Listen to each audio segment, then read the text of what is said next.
Bismillahirrahmanirrahim. Assalamualaikum warahmatullahi wabarakatuh. Alhamdulillahirabbil alamin.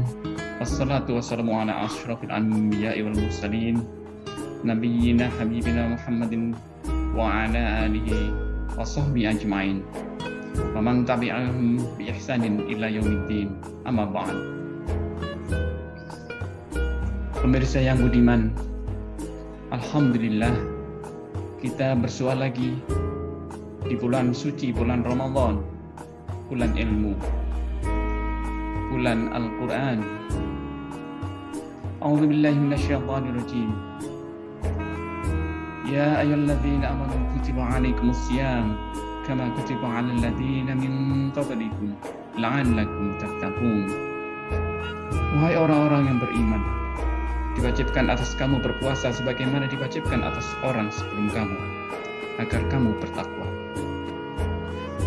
Pemirsa yang berbahagia, kali ini kita akan tentangkan sekelumit daratan-daratan dari ayat-ayat Al-Quran, baik qauliyah maupun kauniyah, merupakan lanjutan dari bahasan kita sebelumnya yang membahas puasa bulan Ramadan dalam perspektif sains. Kali ini kita akan melihat apa kaitannya bulan ilmu, bulan Ramadan dengan beberapa ayat yang kita sebut ayat kauniyah dan ayat qauliyah. Mungkin bisa kita awali dengan pertanyaan-pertanyaan sederhana. Pertanyaan pertama, apakah Allah menciptakan alam semesta dan isinya ini dengan sia-sia? Baiklah, marilah kita lihat bersama pada Al-Quran surat Ali Imran 191. A'udzubillahi minasyaitonirrajim. Alladzina yadhkurunallaha qiyaman wa qu'udan wa 'ala junubihim wa yatafakkaruna fi khalqis samawati wal ardh. Rabbana ma khalaqta hadza batila subhanaka faqina adzabannar. Orang-orang yang mengingat Allah sambil berdiri, duduk atau dalam keadaan berbaring, mereka memikirkan tentang penciptaan langit dan bumi seraya berkata, ya Tuhan kami, tidaklah Engkau menciptakan semua ini dengan sia-sia. Maha suci Engkau, lindungilah kami dari azab. Dari potongan ayat ini kita memperoleh dua hal. Yang pertama, untuk mempelajari ayat Al-Quran itu kita perlu memikirkan. Yang kedua, kita tahu bahwa Allah menciptakan segala sesuatu tidaklah sia-sia. Mungkin bisa kita rinci lagi pada surat lain, Al-Baqarah 164. A'udzubillahi minasyaitonirrajim. Inna fi khalqis samawati wal ardi wakhtilafil laili wan nahar wal fulki allati tajri fil bahri bima yanfa'un nas wa ma anzalallahu minas sama'i mimma yufahya bihil arda ba'da mautiha wa batha fiha min kulli dabbah wa tasrifir riyah was sahabil musakhkhari bainas sama'i wal ard la ayatin liqaumin yaqilun. Dari ayat ini kita lebih ditegaskan lagi bahwa seluruh ciptaan itu sungguh merupakan tanda-tanda kebesaran Allah. Ini merupakan penguat bahwa ada ayat yang terbentang di alam semesta, baik di langit, di bumi, dan di antaranya, termasuk di dalam diri kita sendiri. Itu merupakan ayat Allah dan menunjukkan kebesaran Allah. Ada penciptanya. Tersurat dalam Fussilat surat 53. A'udzubillahi minasyaitonirrajim. Sanurihim ayatina fi afaqi wa fi anfusihim hatta yatabayyana lahum annahu al-haqq. Awalam yakfi bi rabbika annahu ala kulli syai'in syahid. Kami akan memperlihatkan kepada mereka tanda-tanda kebesaran kami di segenap penjuru dan pada diri mereka sendiri. sehingga jelaslah bagi mereka bahwa Al-Quran itu benar. Tidak cukupkah bagimu bahwa Tuhan menjadi saksi atas segala sesuatu? Dan kita tahu pernyataan Al-Quran itu benar di Fussilat 53 tadi, dan juga dikuatkan pada ayat-ayat yang lain, misalnya Al-Baqarah 2. Dzalikal kitabul la raiba fihi hudal lil muttaqin. Juga pada ayat lain Al-Baqarah lanjutan dari 183, 185 tadi, kita ditegaskan bahwa ini juga merupakan petunjuk. Lalu, apakah kita diperintahkan untuk mempelajari segala sesuatu ini? Insya Allah, Allah telah mewahyukan kepada Nabi Baginda Sallallahu Alaihi Wasallam pertama kali, dan itu turunnya di bulan Ramadan. 5 ayat pertama, Al-Alaq. Iqra bismi rabbikal ladzi khalaq. Bacalah dengan menyebut nama Tuhanmu yang menciptakan. Bacalah. Lalu apa? Bagaimana kita membacanya?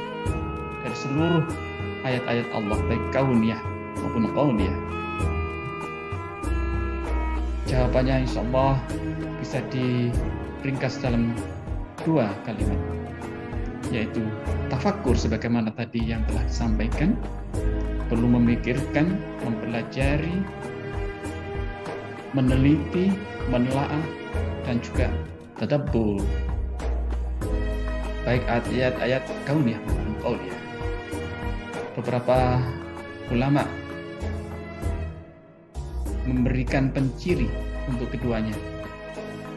Tafakkur itu bisa diterapkan khususnya untuk ayat-ayat kauniyah. Namun tadabbur ini lebih dikhususkan istilah ini, terma ini untuk ayat-ayat qauliyah. Lalu pertanyaan berikutnya, apakah boleh kita menghilangkan, mengurangi sebagian dari ayat-ayat Al-Quran itu, atau secara umum mendurhakai? Coba kita lihat An-Nisa 14. Wa may ya'sillaha wa rasulahu wa yata'adda hududahu yudkhilhu naran khalidan fiha walau 'adzabun muhin. Dan barang siapa mendurhakai Allah dan Rasulnya dan melanggar batas-batas hukumnya, niscaya Allah memasukkan ke dalam api neraka. Dia kekal di dalamnya dan dia akan mendapat azab yang menghinakan. Lalu bagaimana ini? Apakah berlaku juga bagi orang-orang yang tidak percaya, tidak beriman? Ya, meskipun ada orang tidak percaya, kufur, tidak beriman, khususnya kepada ayat-ayat Allah, ini kita lihat pada ayat berikut. A'udzubillahi minasyaitonirrajim. Walau ja'alnahu Qur'anan ajamiyan laqalu laula fussilat ayatu ajamiyyu wa arabi qul huwal ladzi amanu hudan wa shifaa wal ladzi la yu'minuna fi adzani waqara wa huwa 'alaihim 'ama ulaika yunaddauna mim makanin ba'id.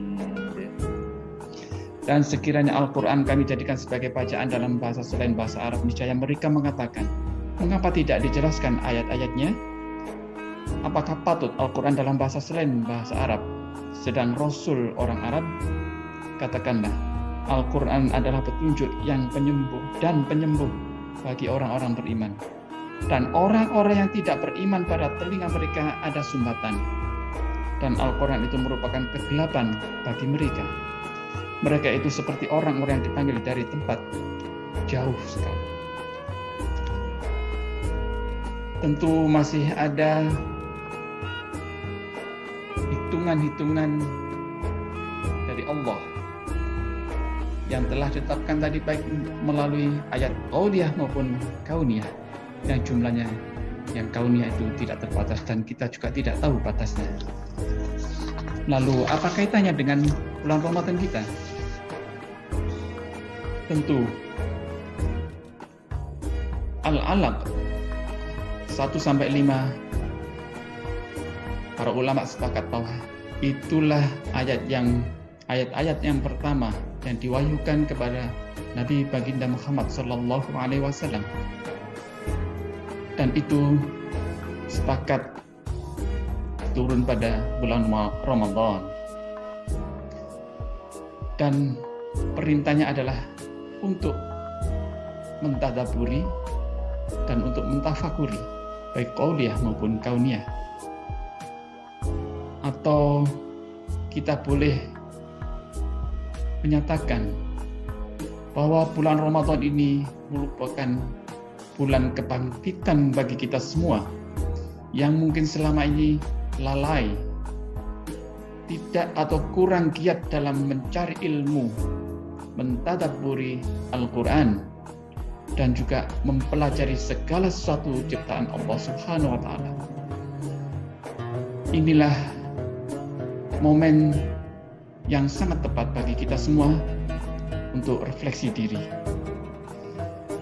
Dan sebagian dari tafsir 5 ayat pertama tadi, ini merupakan bulan turunnya Al-Quran, merupakan petunjuk dari ayat-ayat kita baca. Artinya bulan ini, yaitu bulan Ramadan, adalah bulan yang sangat baik untuk kita belajar, meneliti, mempelajari semuanya, baik dalam diri, langit, bumi, dan seluruh penjuru, dan juga di antaranya. Pemirsa yang budiman,